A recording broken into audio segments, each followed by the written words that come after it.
September 2, 1666, a baker on Pudding Lane forgets to put out his oven. By September 5th, 4/5 of London has burned to the ground. 87 churches, 13,000 homes. The medieval city that took centuries to build is just ashen for days. But here's what they don't teach you: the Great Fire didn't just destroy London, it created it. The London you know, the modern metropolis that became a blueprint for urban planning worldwide, wasn't born from careful design. It was forged in catastrophe. Every wide street, every brick building, every public water system, every building code that stops cities from burning like tinder boxes, they all trace back to this moment. The Great Fire killed fewer than 10 people, but it killed medieval London entirely. And from those ashes rose something unprecedented: the modern city. London in 1666 was a disaster waiting to happen. Over 400,000 people were crammed into narrow streets, with timber buildings leaning so close you could shake hands with your neighbor across the alley. Every structure was kindling oak frames, wooden floors, and roofs sealed with flammable pitch. Fire could leap from building to building without ever touching the ground. And London had burned before, repeatedly. Small fires were just an accepted part of city life. The spark came from Thomas Farriner's bakery on Pudding Lane.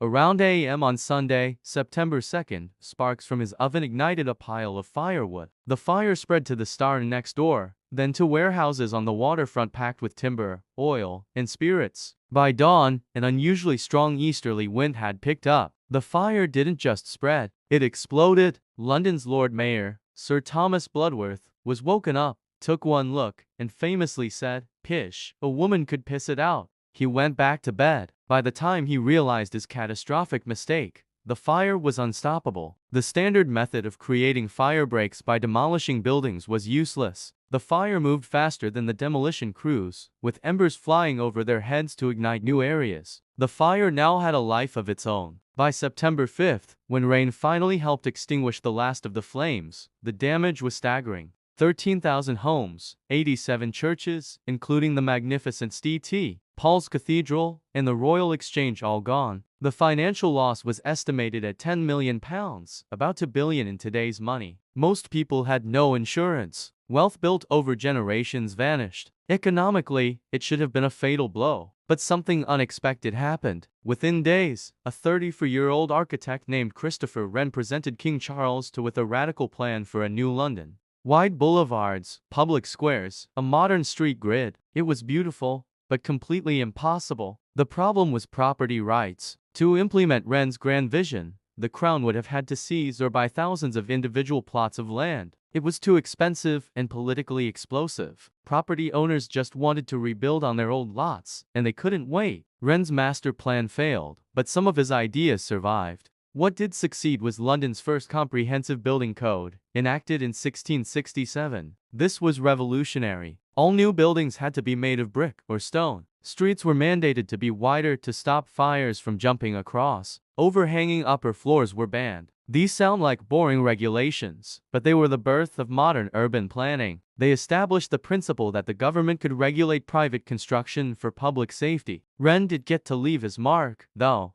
He was commissioned to design the new St. Paul's Cathedral. The masterpiece that stands today became a statement London would not just rebuild. It would build back better, grander, and more beautiful than before. Here's a fact that seems impossible. The Great Fire might have saved more lives than it destroyed. The year before, in 1665, the Great Plague had killed a quarter of London's population. Everyone expected it to return, but after the fire, it never did. Not on that scale. This wasn't a coincidence. The fire obliterated the squalid, overcrowded timber slums where rats, and the fleas they carried, thrived. The new city of brick, with its wider streets and separated buildings, broke the chain of disease transmission. The fire also forced a revolution in sanitation. Rebuilding provided a chance to install proper drainage and expand the system that brought clean water into the city. It was the first step toward the modern public health infrastructure we rely on today. People noticed that the rebuilt city was a healthier city, and this real-world evidence would influence public health and city planning for centuries to come. The scale of the reconstruction was immense. It required a level of organization that shouldn't have been possible. Yet, within a decade, London was not just rebuilt but expanding. How? Through spontaneous civic cooperation.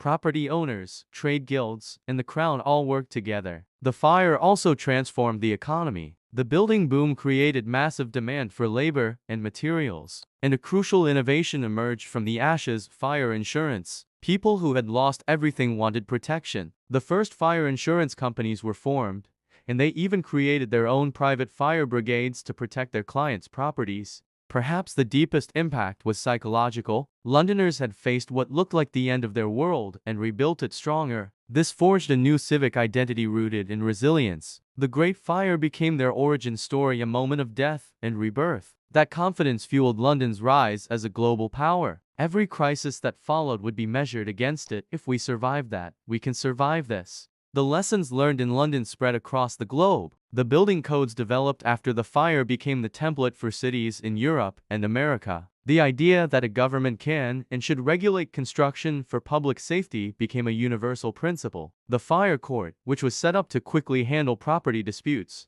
became a model for disaster-related legal systems. We face different catastrophes today: climate change, pandemics, economic disruptions, but the lessons of 1666 are more relevant than ever. Disaster can be the catalyst for long overdue change. Resilience comes from adaptability, not from rigid plans. And recovery requires all of us, working together. Near where the fire began, a 202-foot column called the Monument still stands. Its height is the exact distance from the bakery where it all started. London chose to commemorate its disaster, not ignore it. They turned trauma into pride. A monument not to what was lost, but to what they had rebuilt. Every city you live in carries traces of the Great Fire in its building codes, its fire departments, its urban planning. The fire teaches us that resilience isn't about preventing disaster. It's about how you respond. It's about using crisis to force necessary change, to build back better from the ashes. Every generation faces its own fires.